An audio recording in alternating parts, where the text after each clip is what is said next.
ఏం అడగకన్నా మీకు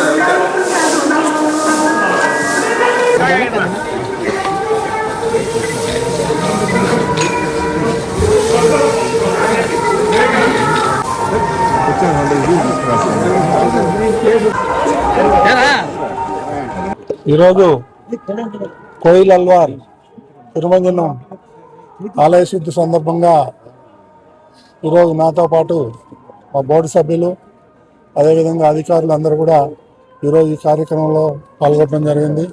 అంతకన్నా విశేషం ఏం లేదు. ఈరోజు ఈ కార్యక్రమం పాల్గొనడం నాకు పూర్వజన్మ సుకృతంగా భావిస్తూ ఓం నమో వెంకటేశ్వర. ఈరోజు కోయిల్ అల్వార్ తిరుమంజనం చేయడం జరిగింది.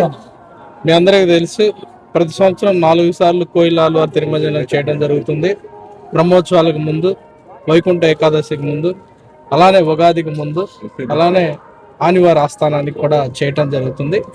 ఇది ప్రతి సంవత్సరం వచ్చిన సాంప్రదాయమే, కానీ చాలా సాంప్రదాయబద్ధంగా అందరూ కూడా ఆఫీసర్స్ కానీ మిగతా స్టాఫ్ కానీ పార్టిసిపేట్ చేసి టెంపుల్ మొత్తాన్ని ప్యూరిఫికేషన్ చేయడం జరిగింది.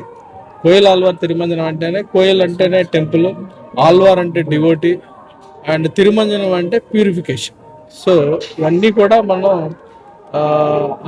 ఒక సాంప్రదాయబద్ధంగా కూడా స్వామివారిని కూడా వైట్ క్లాత్ తోటి కప్పి, అలానే మిగతా పూజ సంబంధించిన సామాగ్రిని కూడా అన్ని కూడా క్లీన్ చేసి, అంతా క్లీన్ చేసిన తర్వాత సుగంధ ద్రవ్యాలతో ఉండే పేస్ట్ని మొత్తం కూడా టెంపుల్ మొత్తాన్ని కూడా గోడలకి మిగతా ప్లేసుల్లో కూడా అంతా కూడా చేసి ఏ రకమైన ప్యూరిఫికేషన్ అయినట్టు దీన్ని భావించడం జరుగుతుంది.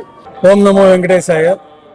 తిరుమల శ్రీవారాలయంలో శ్రీ పరాభవనామ సంవత్సరం ఉగాది పర్వదినాన్ని పురస్కరించుకొని ముందు వచ్చే మంగళవారం నాడు ఆలయం అంతా శుద్ధి చేసే కోయిల్ అల్వార్ తిరుమంజనం కార్యక్రమాన్ని వైభవంగా ప్రారంభమైంది.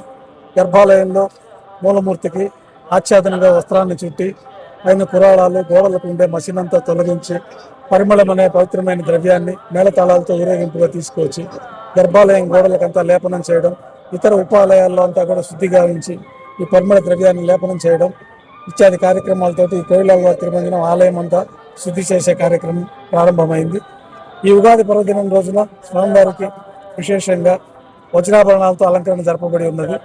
ఉగాది ఆస్థానం రోజున ప్రాతకాల ఆరాధనలు పూర్తయిన తర్వాత బంగారు వాకిల్లో సర్వభూపాల వాహనం పైన ఉభయ దేవేలతో శ్రీ మలయప్ప స్వామి వారు వేయించేస్తారు.